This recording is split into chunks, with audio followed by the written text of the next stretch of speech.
dans le même temps, il y a deux marches vers Gaza. Il y a une marche qui est partie d'Algérie, qui est arrivée en Libye, maintenant en longeant la côte. Alors ce sont des cars, des voitures, etc. Et qui se dirige donc vers l'Égypte. L'idée étant, une fois en Égypte, de marcher jusqu'à la bande de Gaza, de marcher jusqu'à Rafah, enfin ce qui reste de Rafah, qui était donc, comme vous le savez, le point de passage pour entrer à Gaza. L'autre marche, c'était une marche du monde, appelée par des gens d'une cinquantaine de pays, demandait aux militants et militantes de se rendre par leurs propres moyens au Caire, et de là, de partir pour Rafah. Mais la complicité du gouvernement Sisi avec Israël se manifeste encore de manière extrêmement claire, puisque les militants sont pourchassés dans les rues, arrêtés dans les hôtels, certains ne sont pas autorisés à entrer, certains sont remis dans l'avion, etc. Donc on est devant une chasse aux militants solidaires de la Palestine qui est absolument scandaleuse. J'ai déjà eu l'occasion de vous dire ici que j'y croyais pas beaucoup au fait qu'il pourrait passer, parce qu'on a l'expérience, ça s'est déjà produit et on n'avait pas pu passer, on avait été aussi bloqué par la police et par l'armée égyptienne. Bon, mais c'était sous Moubarak, c'était pas pareil. Eh bien là, si, c'est pareil. Donc il faut dénoncer également cette violation du droit des gens à se déplacer, d'une part, et puis à apporter de la solidarité avec Gaza qui croupit sous les bombes toujours. Alors, la situation à Gaza, eh ben, c'est tout aussi dramatique quotidiennement que depuis des mois. Tous les jours, il y a des dizaines de personnes qui sont assassinées. Et pour la plupart, vous savez, cette histoire de cette fondation-là qui allait tellement généreusement, bénévolement nourrir les malheureux Gazaouis, en fait, c'est un piège, on en a déjà parlé. Ils les amènent dans un endroit clos, c'est un espèce de grand corral, et les gens ont tellement faim, enfin leurs enfants sont en train de mourir littéralement de faim, ben, les gens y vont et puis ils se bousculent, et puis il y a des échauffourées, et puis ils se battent même quelquefois pour essayer d'approcher le plus près possible du sac de farine qui va peut-être sauver la vie de leur famille. Et comme il y a un peu de bousculade, eh bien les gens de la fondation tirent sur tout ce qui bouge. Et là, il vient d'y avoir encore 120 morts en 2 jours. Là, à ces endroits-là. Ils avaient dit qu'ils allaient arrêter leur distribution pour remettre de l'ordre, etc. Mais ils ne l'ont pas fait, ils continuent. Et dans le même temps, la milice qui est au sud, je vous en ai parlé aussi la dernière fois, je crois, cette milice qui a été créée par Israël, hein, et Netanyahou a reconnu publiquement qu'il les armait, cette milice tire aussi sur les quelques survivants dans le sud de la bande de Gaza. Bon, à Rafah, il n'y a plus rien, il y a 90% de la ville de Rafah et du camp de réfugiés, parce qu'il y a un camp de réfugiés qui touche la ville, qui ont disparu, littéralement disparu. Et donc, les rares survivants se font en plus tirer dessus par cette milice qui est une milice plus ou moins affiliée à Daesh, enfin les dirigeants en tout cas plus ou moins affiliés à Daesh, et puis surtout ce sont des clans mafieux. Alors, en Palestine, comme ailleurs, il y a des groupes qui ne sont pas très recommandables, hein, et là c'est un groupe de malfrats, littéralement, on les connaît. Mais ils ont été pris sous l'aile de Netanyahou, et donc il les arme. Il leur fournit également des drones de surveillance, etc. Ce qui fait que les Palestiniens vers le sud sont pris entre 2 feux, enfin 3 feux, parce qu'il y a les tirs constants, les tirs habituels, si j'ose dire. Il y a les tirs de cette fondation maudite, là, qui, sous prétexte de les nourrir, les abat. Et puis, il y a cette milice au sud. Donc on est dans une situation absolument catastrophique. Et toutes les ONG, toutes les Nations Unies, etc., disent qu'on est arrivé pratiquement au point de non-retour.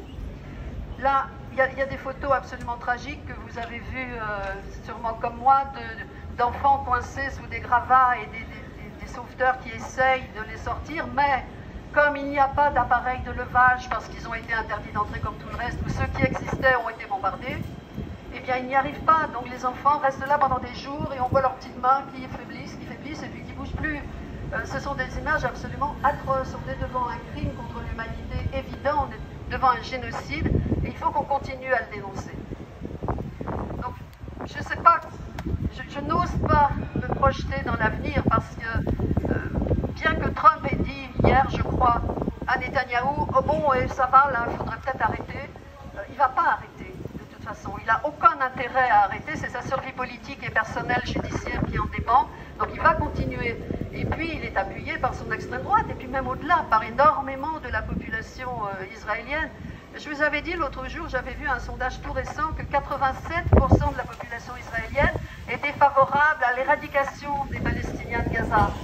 Et 45 ou 48% à ce que les villes ou villages qui étaient réoccupés soient complètement vidés de la population, dégagés. Donc on est dans un processus qu'il ne veut pas arrêter. Peut-être ne le peut-il pas dans sa logique fasciste et coloniale, parce qu'on est évidemment dans un processus colonial flagrant, et ce, depuis le début. Ça fait 77 ans qu'on est dans un processus colonial qui vise à éradiquer un peuple, à s'emparer de sa terre et de ses ressources naturelles, hein, parce qu'au niveau de l'eau, il n'y a plus d'eau non plus à Gaza, vous le savez. C'est quelque chose qui est criant aux yeux du monde entier, et les États, les gouvernements, ceux qui pourraient agir ne font rien.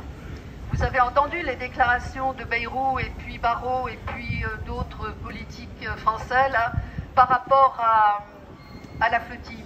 Alors ils reconnaissent que c'est épouvantable ce qui se passe à Gaza, mais que les gens de la flottille, bon, c'est un peu des clowns, quoi.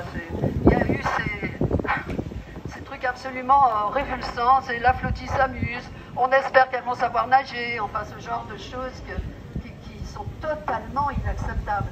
Et donc l'exécutif n'a pas dit un mot pour condamner l'attaque du bateau. Alors, ils ont, paraît-il, fait agir la diplomatie française, mais seulement après les mobilisations de lundi soir. Lundi soir, dans la France entière, on était des milliers, des dizaines de milliers à soutenir les camarades de la flottille et à condamner le blocus de Gaza et l'apartheid, bien sûr. Et donc, pendant la nuit, le consul français est allé les voir. Il n'était pas allé avant, et il n'y a eu aucune pression officielle du gouvernement français pour demander la libération de nos camarades. Alors, le consul a fait son travail. Mais ce sont nos avocats, les avocats d'un centre légal pour les citoyens arabes d'Israël, qui s'appelle Adala.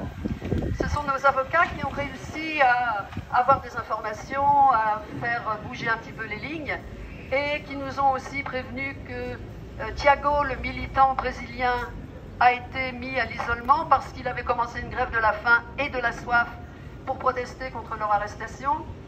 Que Rima Hassan a été mise aussi à l'isolement brièvement parce qu'elle avait écrit sur les murs de la cellule « Free Palestine ».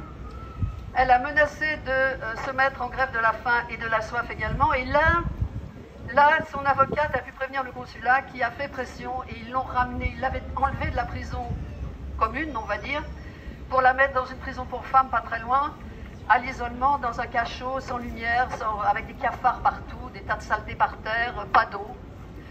Et elle a donc été ramenée à la prison commune rapidement. Donc elle est dans l'avion aujourd'hui. Je crois qu'on peut en être satisfait, évidemment, humainement, personnellement et puis politiquement. Mais par contre, il ne faut pas oublier que les Palestiniens de Gaza, eux, sont toujours en prison. Et ils sont dans une prison mortelle, mortelle, mortelle. Donc il faut qu'on continue à se mobiliser. Bon, pour ce soir, on ne va pas aller manifester. Il est un peu tard et puis on a fait une très belle manifestation lundi. Par contre, vous savez que samedi prochain, c'est la Pride, la marche des fiertés. Et nous avons décidé au niveau du collectif, pour une paix juste au Proche-Orient, de faire un cortège Palestine dans le cortège de la Pride, comme on a fait à plusieurs reprises hein, dans des mouvements plus généraux. Le rassemblement, c'est place Wilson, vous savez, où il y a comment ça s'appelle? Le kiosque. Le kiosque, merci. Où il y a le kiosque, donc on se retrouverait à côté de la Banque de France à 14 h. On y sera avec les drapeaux, les banderoles, etc. Donc on vous demande de vous joindre à nous, et puis on participera à la marche avec tous les amis qui organisent le mouvement. Et puis après, on verra à maintenir notre mobilisation. Vous savez, je vous l'ai dit l'autre jour, que la prochaine manifestation, ce sera le 28 à 14h30 ici. Et puis en attendant, soyez prêts à vous mobiliser n'importe quand. infâme que ce qui se produit déjà arrive, comme on l'a fait lundi. Et donc merci encore à toutes et tous, et à samedi pour toutes celles et ceux qui peuvent, à la marche des fiertés.